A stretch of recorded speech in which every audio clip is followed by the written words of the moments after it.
Hey everyone, welcome to this episode of Parental Confessions, where we're talking about epic mom Christmas fails. Womp womp womp. That cannot be Yeah. louder. So I'm all excited, taking the boys on the Polar Express. That's how the boys say it. I'm beyond excited, okay? I was so excited, looking forward to it. Got everything planned. I bought the tickets. They're $200 tickets. And you go up north, there's this Heber Valley Railroad. They turn their train all into the Polar Express. Santa comes, epic. You get hot chocolate. You get to sing the hot chocolate song from Polar Express. They sing, they dance. Santa comes. You get a sleigh bell at the end of this ride. I mean, it is epic, okay? So we're going. And granted, it's about an hour away from our house. So we're driving, we're getting off the exit, and all of a sudden my phone says, oh, there's a thing that you're supposed to, Polar Express in 10 minutes. Oh my gosh, I was like, no. So I'm thinking, no, this starts at 5:30. It starts at 5:30, not 5:30. We still have a good 25, 30 minutes to go. So then I start, even just telling the story, I can feel it in my chest. How long had you seen that notification and verified it before you actually said it to me while driving? Oh, this all happened within 2 seconds. Okay. I looked at it and then I was like, no. And I was like, I better check the ticket. So I got on and I checked the ticket, and the ticket also said 5 o'clock. Now, granted, we use a Google Calendar, so he easily could have double checked that the train ride was at 5 instead of. But who's going to do that? You just trust Mama. Mama's got it all locked down. Because Mama's got all the shit under control. No, that's not the case. So, and to make matters worse, so he starts driving a little faster, with more intent. Still safe, but with more intent. And, of course, the Josh Groban Polar Express song comes on the radio. And the kids are in the back yay, the Polar Express. Oh my gosh. So inside, I'm my heart's pounding. I'm sweating, and I'm okay, no, the train's not going to leave. Polar Express just came on the radio. The universe is on our side. Yeah. We are going to get there on time. We have still 15, 20 minutes out. Every minute I'm checking the clock. Yeah. And I kept calling them because I was I'm going to call them, tell them we are right by Jordanelle Lake. We're going to get there. No, I called them 3 times. Nobody answered. So we get to the train track and there's no train. So I'm I'm going to get out, see what's going on. As I'm walking out, there is a family with 3 boys. One's a baby, and then 2, there's a toddler, probably a 2, 3-year-old, and then a 4 or 5-year-old.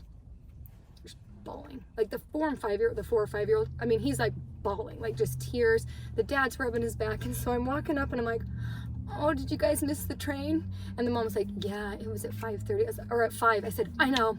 And I thought it was at 5:30, and she was so sweet. She's well, if you go into the train station, they'll reschedule you for $5. I was okay, it's on. We're just gonna do this.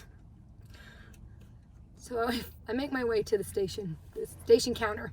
And there's another mom talking to this lady, okay? And so I go up and I say to this lady, I say, I thought the train left at 5:30. And then tears, just they just start coming down. And so I'm I don't do that. I don't cry in public. I don't like getting emotional in public. So I'm all, I'm in this coat, okay? So I'm all bundled up. I have my scarf and I'm crying, and I'm going this, trying to not let her see that I'm crying, okay? And I'm in my so this lady's talking to this other mom, and she's now you can put your name down and your number and just write 7:30, and then because there's a 5 o'clock and then a 7:30 train. And so she comes over to me and she slides the Post-it note and says, put your name down and your number, and we can try to get you on the 7:30 if there's a cancellation. So I'm sitting on the counter like this. Granted, I got my hat on, my scarf. I'm just bawling. I'm just bawling.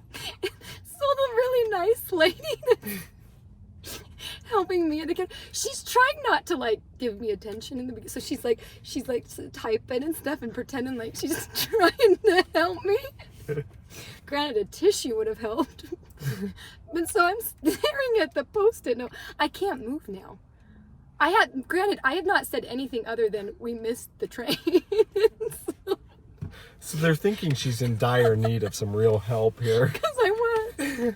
So she touches the notepad and she kind of like slides it towards me a little bit and she goes, do you want to try to get on the 7:30 train? I'm crying and so I can barely talk. Like I'm like frozen, you guys. Like I can't even pick up the pen. I can't grab the post-it note again. I look over at her and I go, I say, as I'm crying, no, that's not gonna work for us. I mean, like the makeup's like, I probably did. So I'm crying. And she goes, honey, it's okay. I'll try to see what days we have available. Okay, so then, and I'm again like, I almost want to walk away from the counter because it just keeps coming. And I'm trying to think of everything. Like, why are you crying? Like, you have no reason to be crying. It's the freaking train. Like, no reason to be crying. No, there were two little reasons in the back seat with me while you were in there the whole time. I know, and I kept thinking about them and being like, oh my gosh. And then I'd be like, don't think about your kids because it just would, it would start it up again. And so, so she's looking on the computer and she's like, honey, when would you like to come back? And I go, just tell me when it's available. She goes, we're pretty much open. We have seats all the day after Christmas until the new year. And so I get my phone out. I'm able to move again. So I go, can we just do the Saturday? Because I'm like, Saturday's a good day. Let's do the Saturday. So and I'm still crying. I'm trying to I can barely see my calendar because the tears are so bad. And so she goes, okay, so we have a 2 o'clock, a 5 o'clock, or 7:30. Which one would you like? And I go, well, I'll take the 5:30. And she goes, no, honey, it's at 5, okay? And I said, I couldn't even say okay. I was like, and then I'm crying. So she's like working through it. The other lady, who I neglected to say, was like this very stern. I mean, she was tall and like thin. She had this like perfect silver hair and like it was just, I mean, just like Nanny McPhee?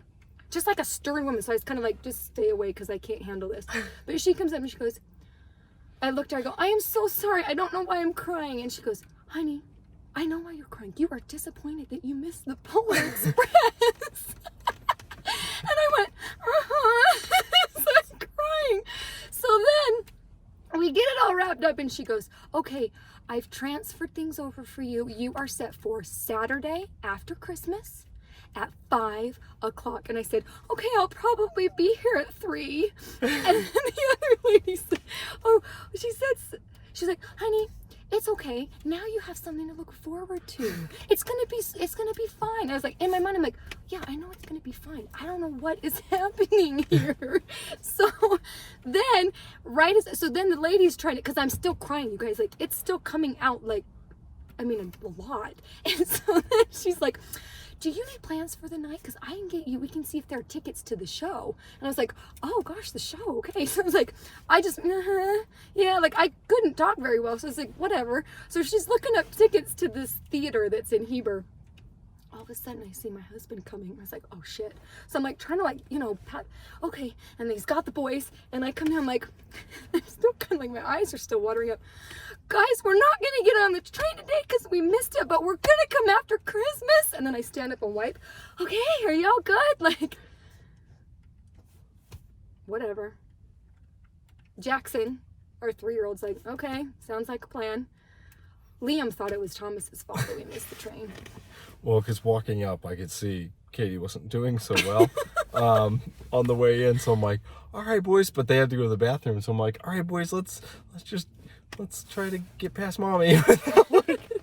And they were, because they didn't know what was going on. Yeah. I could see. I was like, oh, Mom's a little wrecked. Mama's wrecked right now. Oh, but they were, so it was okay that they blamed me. Well, no, I explained to them, but anyway, so that is our parental confession. So check your calendars. And don't go on the Polar Express or don't be late for it because you're gonna cry. It will leave without you.